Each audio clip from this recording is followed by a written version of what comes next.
दोस्तों, आने वाले समय में अगर कोई महाशक्ति होगा तो वो भारत होगा। और ये बात हम नहीं बल्कि दुनिया कह रही है। और जापान ने तो इसका खुले में ढोल पीटना भी शुरू कर दिया है। उसकी मीडिया बात खुलकर कर रही है कि भारत दुनिया की अगली महाशक्ति बनने वाला है। इतना ही नहीं, साल 1998 से लेकर 2022 तक भारत में जापान के एम्बेसडर रहे हिरोशी हिराबाशी ने एक किताब भी लिखी थी जिसका नाम है India the last super power, जिसमें उन्होंने भी भारत के सुपर पावर बनने की बात कही है। मोस्ट पॉपुलेटेड सर्वे रिपोर्ट के मुताबिक जापान पूरी दुनिया में छठे स्थान पर आता है, वहीं भारत 10 टॉप में भी नहीं आता है। तो फिर जापान के साथ भारत के इतने अच्छे रिलेशन कैसे हुए, जबकि हिस्ट्री में देखें तो भारत और जापान के रिश्ते कुछ सही नहीं रहे हैं। दूसरे विश्व युद्ध के दौरान तो भारत ने ब्रिटेन के साथ मिलकर जापान को घुटनों पर ला दिया था, लेकिन आज वक्त बदल चुका है। आज जापान भारत का न सिर्फ अच्छा दोस्त है बल्कि वो हर जगह उसके साथ खड़ा रहता है और भविष्य में इसे और भी बेहतर बनाना चाहता है। तो चलिए जानते हैं क्यों जापान भारत के साथ आज कदम से कदम मिलाकर चल रहा है, क्यों दोनों की इतिहास में लड़ाई होने के बाद भी आज अच्छे दोस्त बने फिरते हैं। दोस्तों, जापान का भारत के साथ रिश्ता इतिहास से जुड़ा हुआ है। जापान एक बुद्धिस्ट देश है। यहाँ की 67% जनसंख्या बौद्ध धर्म को फॉलो करती है और पूरी दुनिया जानती है कि इस धर्म का जन्म भारत में हुआ था। धर्म की ये समानता ही भारत और जापान को आपस में जोड़ती है। वहीं दोनों के बीच ये रिश्ता तब और गहरा हो गया था जब साल 1904 में रूस के साथ जापान का युद्ध छिड़ गया था। तब छोटे जापान ने रूस जैसे विशाल देश को पटखनी दे दी थी और जीत का असर गुलाम भारत पर पड़ा। यहाँ गुलामी की जेल में बंद हर भारतीय का खून खौल उठा था और आजादी के लिए वो फिर से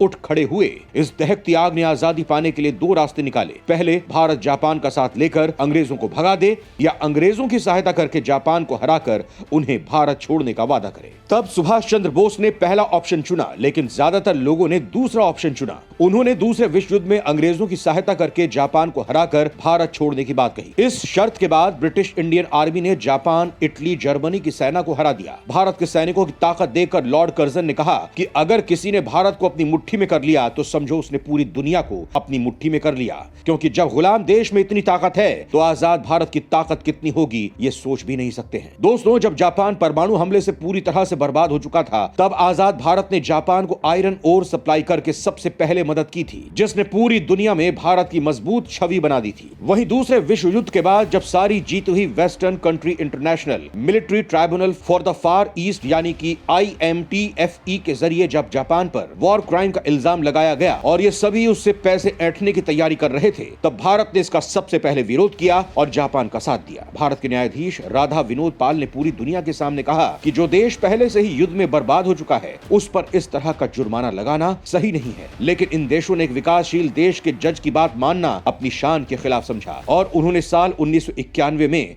सैन फ्रांसिस्को पीस कॉन्फ्रेंस की, जहां सारे देश जो दूसरे विश्व युद्ध में जीते थे उन्होंने हारे हुए देशों पर जुर्माने की लिस्ट जारी कर दी। लेकिन यहां भी भारत ने इनका साथ नहीं दिया, जबकि वो इस युद्ध में जीते हुए देशों की तरफ से लड़ा था। तब तत्कालीन प्रधानमंत्री जवाहरलाल नेहरू ने जापान के साथ मिलकर अपनी अलग पीस पीटी साइन की और अपने रिश्ते बेहतर किए। इसके साथ ही भारत ने जापान को उसके हर छोटे बड़े फैसलों पर साथ देने का वादा किया। भारत के इस रवैये से जापान काफी प्रभावित हुआ। वहीं जब साल 1989 में जापान के शासक एम्परर शोआ चल बसे, तब भारत ने उनके नाम पर 2 मिनट का मौन भी रख, जिससे जापान के दिल में भारत के लिए और भी इज्जत बढ़ गई। दोस्तों, जापान और भारत के बीच आज बहुत ही गहरे रिश्ते हैं, लेकिन यहाँ जापान ने भारत को सुपर पावर का दर्जा सिर्फ उसके रवैये के कारण नहीं बल्कि उन 5 खूबियों को लेकर यह दर्जा दिया है जो एक देश को सुपर पावर बनाती है, जिसमें पहला है मिलिट्री अलायंस, दूसरा है इंटरनेशनल अलायंस, तीसरा है पॉलिटिकल इन्फ्लुएंस, चौथा इकोनॉमिक इन्फ्लुएंस और 5वां स्ट्रॉन्ग लीडरशिप, जिसमें से भारत 3 पॉइंट पर पहले से ही प्लस में है, जिसमें पहला है मिलिट्री अलायंस। दोस्तों, आज मिलिट्री संधि की बात करें तो भारत के साथ UAE, फ्रांस, जापान, इजराइल, रूस, अफगानिस्तान सभी के साथ संधि है। और इंटरनेशनल अलायंस की बात करें तो भारत G20,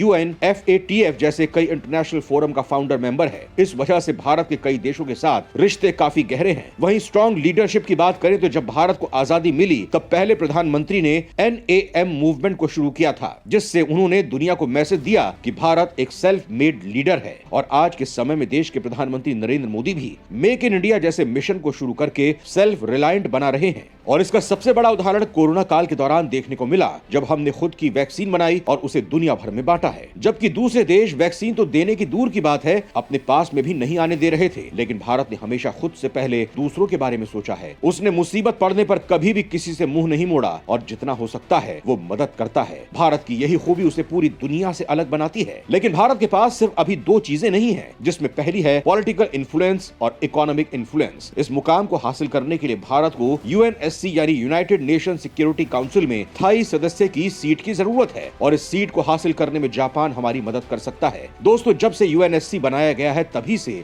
इस पर 5 सदस्य ही बैठे हैं, जिसमें रूस, चीन, यूके, फ्रांस और यूएस हैं। आज इतने साल बाद भी कोई इसमें बदलाव नहीं किया गया है, जबकि भारत इस स्थायी सदस्यता के लिए हर तरह से क्वालिफाई है। लेकिन ये देश सिर्फ अपने अहम के कारण इसमें बदलाव नहीं करते हैं, क्योंकि जब तक इनका खुद का कोई फायदा नहीं हो वो कोई भी नया कदम नहीं उठाते हैं। दोस्तों, साल 2004 में जापान ने भारत के साथ मिलकर यूएनएससी में स्थायी सदस्यता को लेकर प्रेशर डाला था, लेकिन यहाँ स्थायी सीट पर बैठा चीन ऐसा नहीं होने देता है, क्योंकि दोनों ही देश यानी जापान और भारत के साथ उसका सीमा विवाद चल रहा है, जिसके चलते चीन यहाँ अपना बदला पूरा कर लेता है और दोनों के खिलाफ वीटो कर देता है। यहाँ चीन ये बात कहता है कि उसे प्रॉब्लम जापान से है, भारत से नहीं। ऐसे में जापान लगातार भारत को स्थायी सदस्य बनाने की बात कहने लगा है। उसका कहना है कि इस यूएनएससी की स्थायी सदस्य की सीट के लिए भारत परफेक्ट है, क्योंकि इस सीट पर बैठकर वो दुनिया की दिक्कतों को दूर करने का काम करेगा। क्योंकि भारत की मंशा कभी किसी पर राज करने की नहीं रही है, बल्कि सेवा करने की है। लेकिन दोस्तों, यहाँ अगर भारत यूएनएससी का परमानेंट सदस्य बन जाता है तो जापान को भी बहुत फायदा होने वाला है, क्योंकि अगर भारत यूएनएससी में परमानेंट मेंबर बन जाता है तो जापान के अस्थायी सदस्य होने पर उसके पास पॉलिसी बनाने के साथ साथ डिसीजन लेने का हक आ जाएगा।